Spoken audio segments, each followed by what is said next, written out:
What's poppin', calisthenics fam? So yes, I am here with a random whiteboard and brick background, but for good reason. I want you to be able to understand and visually take what I tell you and put it into play immediately. Maybe I speak too fast, or maybe you're from a different country and don't understand what I'm saying, and you really can learn from what I write. Well, now I have two different ways for you to learn. So today I wanted to tackle lengthening your biceps, and by the end of this video, you should be able to understand every part of it and if it actually can even happen. Now, this is how I do all of my free courses. You can go ahead and check out my V-Cut course down below in the description. I'm also going to be giving away a completely free bodyweight training course called Bodyweight 101 next week or the week after. I'm working on that specifically. So today, lengthen your biceps. Can you lengthen your biceps? Well, let's get to that in just a second. First of all, you need to understand there are two heads. There's a reason why it is called bi, okay? Because there are two heads, and your two heads are specifically going to be your short head and your long head, okay? Your short is going to be more medial, inside. Let's just say inside so you understand. I don't need to be using all these big terms. And then outside will be your long head. Now, if you look at your own biceps right now, I want you to do that. Look at your bicep. If you see the inside part of your bicep, doesn't that look a little bit longer, right? Well, there's a point to that in just a second, and that all has to do with where it inserts, okay? So you have you have a tendon that attaches these, right? You have your proximal and you have your distal. So your proximal is up here, your distal is going to be down here. I'm not gonna go too much into the proximal tendon or where it originates, because you don't really need to learn too much about that, because all we're trying to find out is to lengthen them from this point right here, right? But if you look at my biceps and you see that one is there's a way bigger gap at the bottom of that. I'll get to that in just a second, but you have to understand that where it is inserting, where your bicep is inserting, is considered the radial tuberosity, okay? So we're gonna write this down. This is just going to be a lot of information for you. Tuberosity, just so you can be like, hey, my friends, I know where my biceps insert. And then you have your bicipital aponeurosis, okay? So your bicipital I can't spell.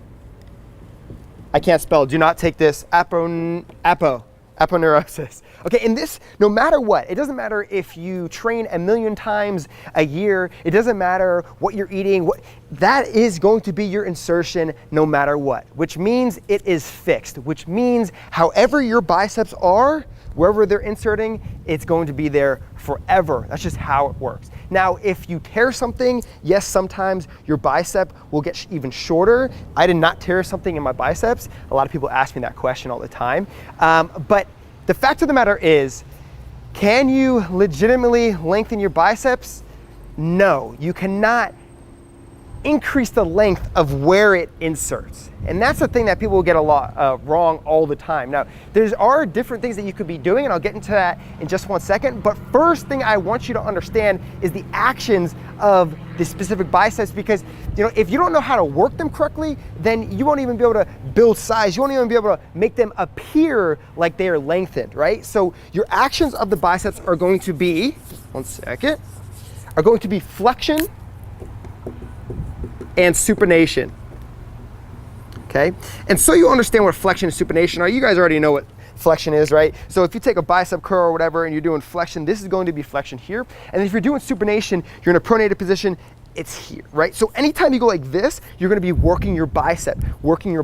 So that is extremely important to learn about when you're trying to lengthen them. Now, obviously, I just said that you cannot lengthen your biceps legitimately by taking the insertion point and trying to bring it down further. It's just how specifically you were genetically made up, all right? So what are we gonna be doing? Well, we need to be looking at different types of stretches, okay? First type of stretch that I really like to look at is twisting of the arm. Now, you can go against the wall, and I'm gonna actually push this away right now.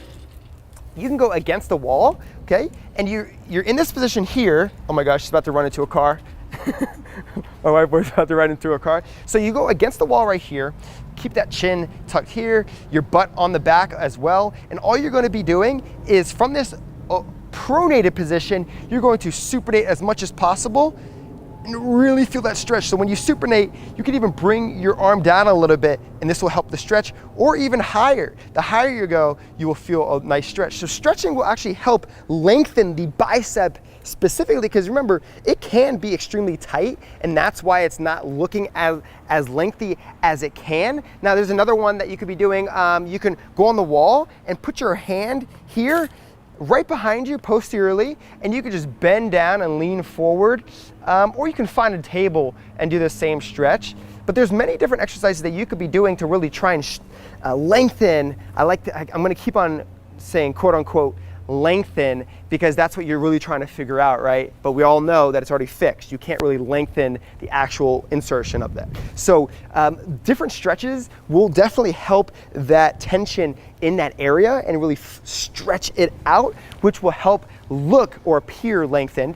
And then also foam rolling. You can do a lot of foam rolling. This is myofascial release, and this will help take adhesions out of there, knots, and it just will overall make your muscle a lot lengthier so it can contract a lot more effectively. And that's the final thing that I actually want to talk about. So when you're talking about contractions and you're talking about building the peak of your bicep, what will make your bicep appear like it's longer or bigger or anything like that? Well, first of all, you have to be focusing on the force and that you're providing through the whole movement. So what specific exercises are you doing, and how is that force being applied? Now, when you talk about force, you want the force to be applied throughout the whole movement. You don't want just half of a movement, because then you're only working at that specific angle. And what I mean by that is, if you talk about isometric contractions, isometric means it's like a fixed position, okay? You have concentric, which are moving to shorten the muscle.